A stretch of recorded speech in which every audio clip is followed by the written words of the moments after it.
वह अपनी माँ को खोजने के लिए लंबी यात्रा पर निकल पड़ा। उसने घने जंगलों, खतरनाक पहाड़ों और दुर्गम रास्तों को पार किया। हर मोड़ पर उसे नई चुनौतियां मिली, लेकिन उसने हिम्मत नहीं हारी। आखिरकार वह अपने राज्य के महल तक पहुंच गया। महल अब शत्रु राजा के कब्जे में था। वहां उसने राजा को देखा, जिसने उसके परिवार को उजाड़ा था।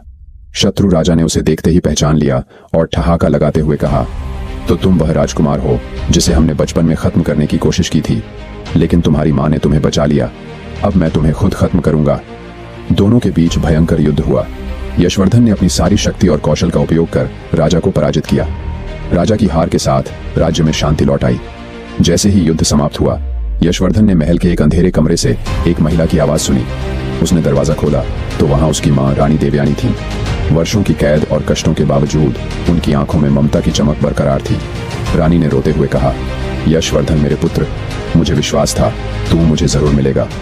यशवर्धन दौड़कर अपनी माँ से लिपट गया। दोनों की आंखों से आंसू बह रहे थे। माँ बेटे का यह मिलन बहुत भावुक था। वर्षों की बिछड़न और दर्द अब खत्म हो चुका था। यशवर्धन ने अपनी माँ के साथ मिलकर राज्य की बागडोर संभाली।